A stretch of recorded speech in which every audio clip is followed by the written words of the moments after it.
ইদ্রিস আলাইহিস সালাম বলে, শরীর থেকে জীবন্ত মানুষের চামড়াগুলো টেনে টেনে খুললে যেরকম কষ্ট অনুভব হয়, আমার ততটুকু কষ্ট অনুভব হয়েছে। একটু জোরে বলেন না সুবহানাল্লাহ।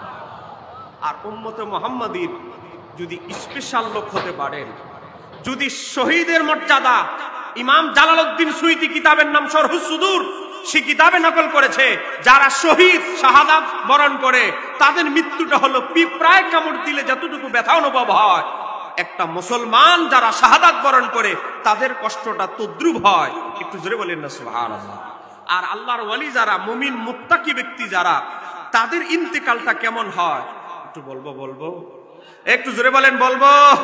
ইমামে হাশিমির ইন্তেকাল, শেরে বাংলা রহমতুল্লাহর ইন্তেকাল কেমন হয়েছে সেই বিষয়ে ইমাম জালালউদ্দিন সুয়ুতী, যেই আমি কিতাবটার কথা বলেছি তাফসীর দুরুল মানসুর, সেখানে সূরা নাহল আয়াত নাম্বার 32 এর তাফসীরে উল্লেখ করেছে, আব্দুল্লাহ ইবনে মাসউদ থেকে, নবীর সাহাবী বারা ইবনে আযব থেকে, মুহাম্মদ ইবনে কাব আল কুরাজি থেকে এসেছে, আজরাইল একজন আল্লাহর ওলির কাছে আসার পর আজরাইল আলাইহিস সালাম আল্লাহর ওলিকে বলে, জাহু মালাকুল মাউত, মালাকুল মাউত আজরাইল আসে, ফাকালা, আজরাইল আল্লাহর ওলিকে সম্বোধন করে বলে, আসসালামু আলাইকা ইয়া ওয়ালি আল্লাহ, ও আল্লাহর বন্ধু, আমি আজরাইলের সালাম আপনি গ্রহণ করেন।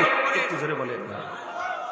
এই হাদিসের আরো বিশ্লেষণে ইমাম কুরতুবী তার তাযকিরার কিতাবে লিখেছে, আল্লাহর ওলির সামনে আজরাইল জান্নাতের পোশাক পরে আতর খুশবু মেখে জান্নাতের সেন্ট সুঘ্রাণ খুশবু ব্যবহার করে আল্লাহর ওলির সামনে সুন্দর আকৃতি নিয়ে দাঁড়ায়, তারপরে বলতে থাকে, আসসালামু আলাইকা ইয়া ওয়ালি আল্লাহ, ও আল্লাহর বন্ধু, আমি আজরাইলের সালামটা একটু গ্রহণ করে।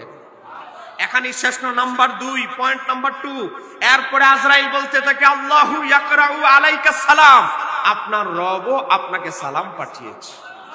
এখনো রূহ কবজ করে নাই, রূহ কবজ করার আগে সুন্দর করে নিজে আজরাইল সালাম দিয়ে আল্লাহর সালাম পৌঁছে দিয়ে তারপরে অনুমতি নিয়ে আদবের সাথে রূহ কবজ করে। কেমন ভাবে কবজ করে?